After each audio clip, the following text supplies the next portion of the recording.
Olá, estudantes! Sejam bem-vindos a mais uma aula de filosofia. O nosso tema de hoje, na verdade, será uma continuidade das aulas de Introdução de Filosofia Política. O meu nome é professora Louise e a aula de hoje a gente vai percorrer juntos. Dentre os objetivos da nossa aula, um deles é reconhecer os espectros políticos de direita e esquerda, porque quando nós pensamos em política na atualidade, não dá para fugir desses nomes tão polêmicos. Um segundo momento, objetivo é refletir sobre os desafios de falarmos sobre política. Afinal, falar sobre política é importante, mas não é fácil. Na aula passada, é interessante que vocês deem uma revisada naquela introdução que o professor Robson teve, porque lá a gente viu quais são os objetivos gerais em se falar de filosofia política. Nós também vimos que na filosofia nós nos ocupamos de algumas questões, como, por exemplo, pensar a relação entre poder, indivíduo, sociedade e Estado e pensar opções para a organização da sociedade e do Estado. Então, pare um pouquinho, volte lá no seu caderno e olhe esse conteúdo para a gente poder voltar para esse momento da atualidade. E não esqueça de confirmar a sua presença. Então, a nossa aula de hoje, ela vai falar sobre um tema muito atual. Afinal, quando a gente fala de política, sempre rola um momento de estresse. E às vezes, quando a gente vai falar com pessoas mais fechadas, nós percebemos uma falta de interesse. Então é interessante a gente olhar para o passado e ver que até algumas gerações atrás existia um lema muito popular na nossa sociedade, que é: política, religião e futebol não se discute. Quem nunca ouviu falar disso? Porém, diferente da religião e do futebol, que são escolhas individuais, a política diz respeito ao coletivo.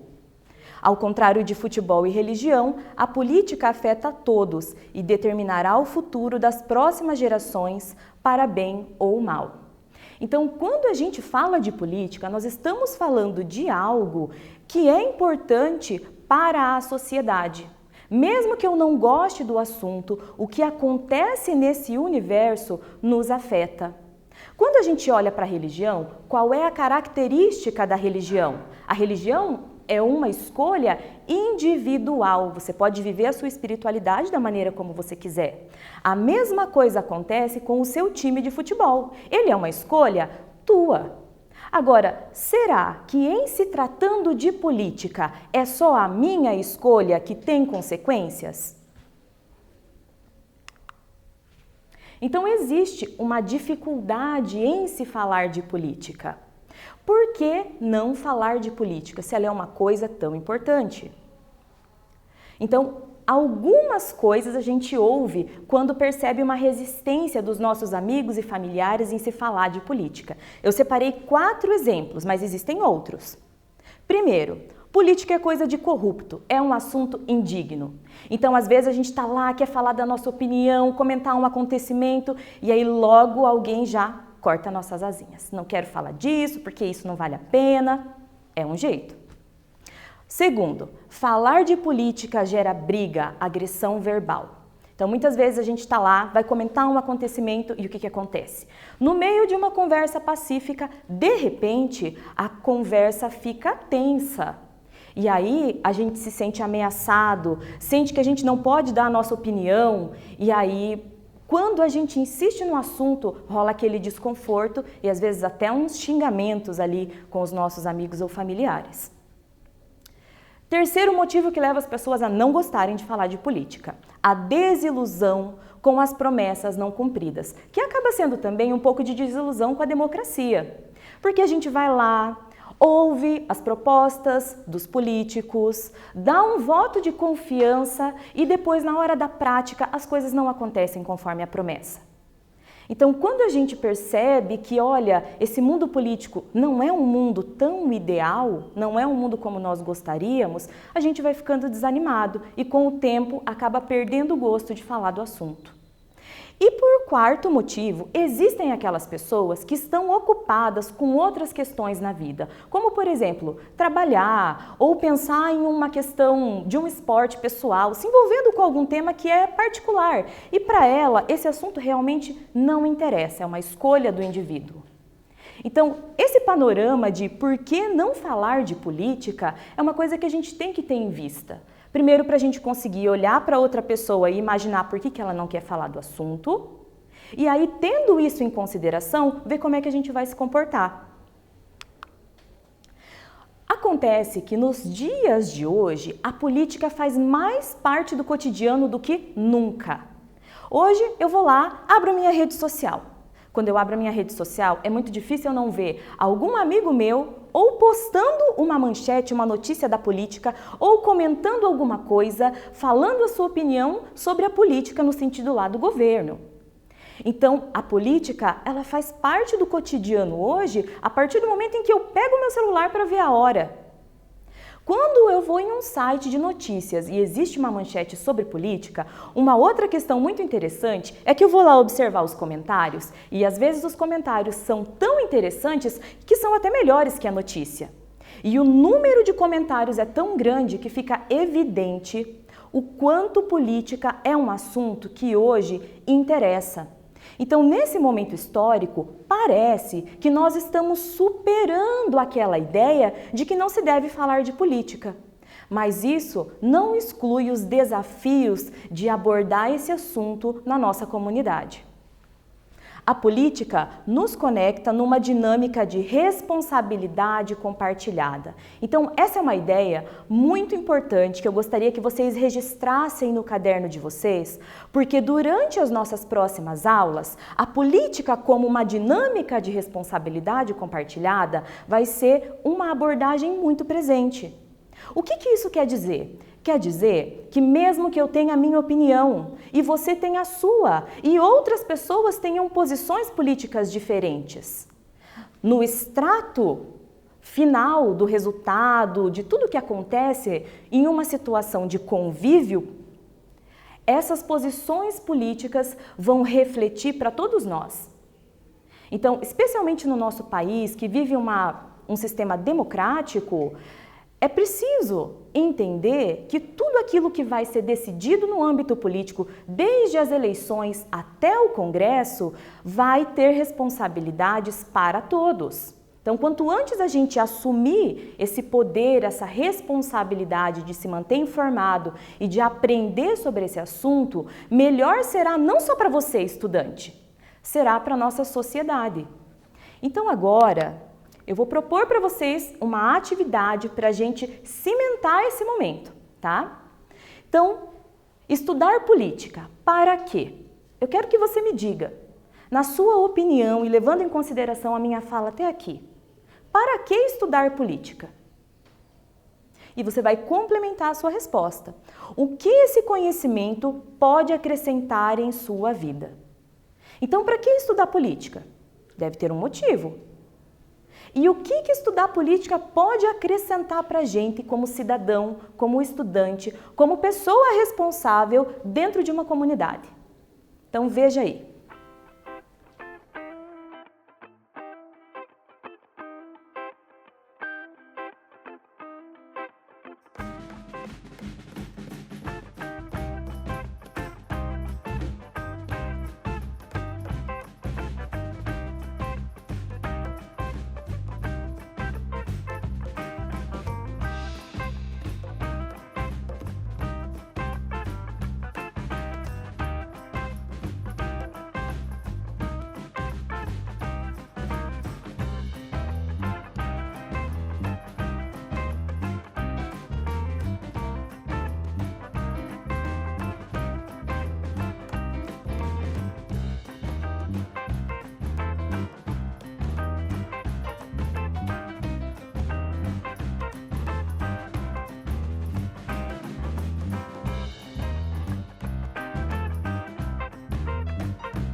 Então, nossas questões, né? Para que estudar política e o que estudar política pode acrescentar. Minhas sugestões para vocês. Primeiro, estudar política nos ajuda a distinguir o que é a política num sentido mais amplo e comum do que é a política partidária. Porque existem várias formas de fazer política. Uma delas é o nosso convívio, mas a outra é aquela que acontece quando os nossos representantes assumem os seus cargos. O segundo motivo para estudar política é aprender a distinguir a política, aprender a discutir política de um modo construtivo. Então, às vezes, falar sobre política gera alguma tensão, mas é um assunto necessário. Como é que a gente faz isso de uma maneira que edifica, que constrói boas relações e que todo mundo sai ganhando no final da conversa?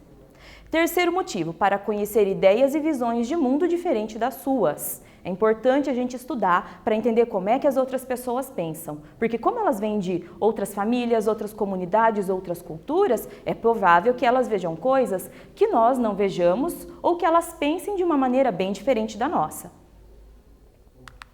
Então, o nosso segundo momento, ele vai falar justamente sobre a questão da direita e esquerda política. Nós chamamos esses conceitos de espectro político, porque deles vão derivar uma série de posições políticas que vão refletir na maneira como se faz política tradicionalmente. No cotidiano, frequentemente ouvimos as expressões esquerda e direita política. Mas será que a gente sabe o que elas significam? Nos ditos populares, o que se diz sobre direita e esquerda? Sobre a esquerda se diz que ela representa o povo, em especial os pobres. A esquerda defende os pobres. Ela é sempre comunista, virou quase um palavrão na nossa sociedade. A esquerda é intolerante e ignorante. Então, quando a gente fala em ditos populares, quer dizer que é uma coisa que está na boca do povo. Se eu perguntar para as pessoas, é muito fácil ouvir esse tipo de resposta. Mas se eu perguntar, por que você pensa assim? Será que a pessoa vai saber responder? Sobre a direita, se diz que ela só defende os ricos, que ela é autoritária e que é intolerante e preconceituosa. Então, quando a gente fala de direita e esquerda política, a gente percebe nas pessoas um certo fervor em defender uma ideia. Mas será que essas pessoas sabem do que elas estão falando? Será que elas sabem onde surgiu o termo direita e esquerda? Porque perceba, eu tenho uma mão direita, eu tenho uma mão esquerda. Mas quando foi que isso passou a ser um sentido político? Então, de onde vieram esses nomes? Então, a gente faz uma pequena retomada histórica, porque é um acontecimento histórico que vai determinar essas direções. Após a Revolução Francesa, os parlamentos formados por toda a França eram organizados de forma que os representantes da aristocracia se sentavam à direita e os comuns à esquerda do orador. Então, imagine, após a Revolução Francesa, se formam parlamentos. Esse parlamento tem um orador. E existe um grupo de pessoas que se senta à direita e um grupo de pessoas que se senta à esquerda.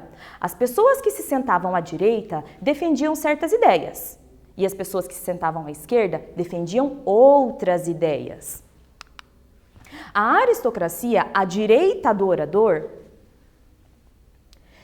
defendia que se conservasse a estrutura social da época, a ordem moral e os valores religiosos. Então, quando a gente fala de direita, nós pensamos assim, são conservadores, tem um princípio ali conservador, mas o que é que se queria conservar? Um certo modelo de Estado, uma estrutura política que existia até aquele momento. Quem vai poder aprofundar esse assunto com você é o seu professor de história. Pergunta lá para ele, porque com certeza ele gosta desse assunto. Os burgueses se sentavam à esquerda, eles defendiam reformas que trouxessem progresso, igualdade e liberdade. Então perceba, à direita se sentava uma aristocracia, ela era proprietária de grandes terras, descendia da nobreza, tinha relações com o monarca. Aqueles que se sentavam à esquerda eram uma classe emergente, que, embora pagassem altos tributos, ainda não tinham muitos direitos políticos. Eles queriam um progresso, uma revolução que mudasse totalmente a estrutura política francesa. Hoje em dia, não existem mais parlamentos organizados de uma maneira em que eu olho e sei, você é de direita, você é de esquerda, porque as pessoas se sentam misturadas. E até mesmo a noção de valor que direita e esquerda defendem mudaram muito. O momento ideal para você entender essas mudanças é a sua aula de sociologia. Lá o seu professor de sociologia também vai conseguir abordar com você questões referentes à nomenclatura e aos ideais do que é direita e o que é esquerda. Na nossa aula de hoje, nós vamos tratar de 2 princípios que nos ajudam a olhar para esses conceitos filosoficamente. Hoje em dia, como podemos identificar quando os valores políticos são de direita e de esquerda? Podemos nos orientar reconhecendo alguns valores que norteiam esses espectros políticos. A esquerda preza pelo valor do coletivo. Nós chamamos isso de coletivismo. O coletivismo é a visão que enfatiza o valor dos grupos e entende que os objetivos e interesses do grupo devem prevalecer sobre os interesses do indivíduo. A esquerda, em geral, considera que o Estado deve agir em benefício daqueles que estão em desvantagem social, econômica e cultural em relação aos outros grupos da sociedade. A direita preza pelo valor do indivíduo, da consciência individual. Nós chamamos isso de individualismo. O individualismo valoriza a independência, a liberdade individual e a responsabilidade sobre si mesmo. Cada um deve se responsabilizar por suas ações e colher o sucesso ou o fracasso de suas decisões. A direita, em geral, defende um Estado com menos poder sobre os cidadãos, pois a igualdade político-jurídica garantiria iguais oportunidades aos indivíduos da sociedade. Então vamos para a nossa segunda atividade. Nessa segunda atividade, eu quero que você pense qual é a diferença entre os valores que nós vimos agora em relação à direita e esquerda política. O que te chamou a atenção?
Então vamos à nossa resposta, sugestão de resposta, na verdade.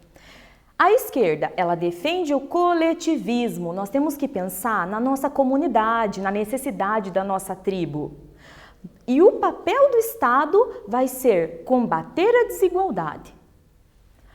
Para a direita preza pela consciência do indivíduo.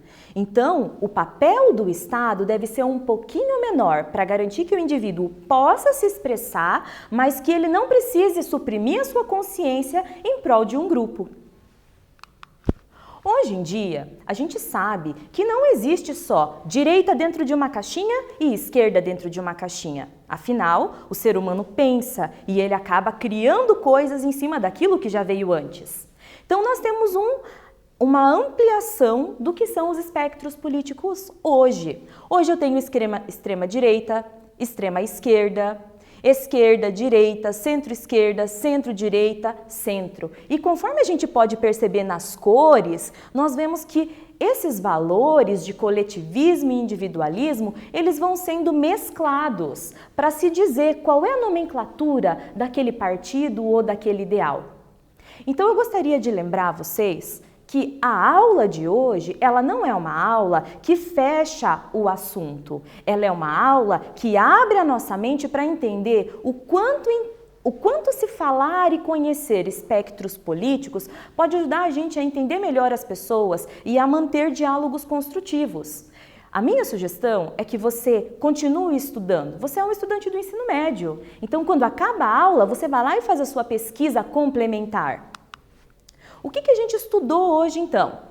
Política em sentido comum, que é essa convivência que nós temos com as pessoas e a troca de opiniões.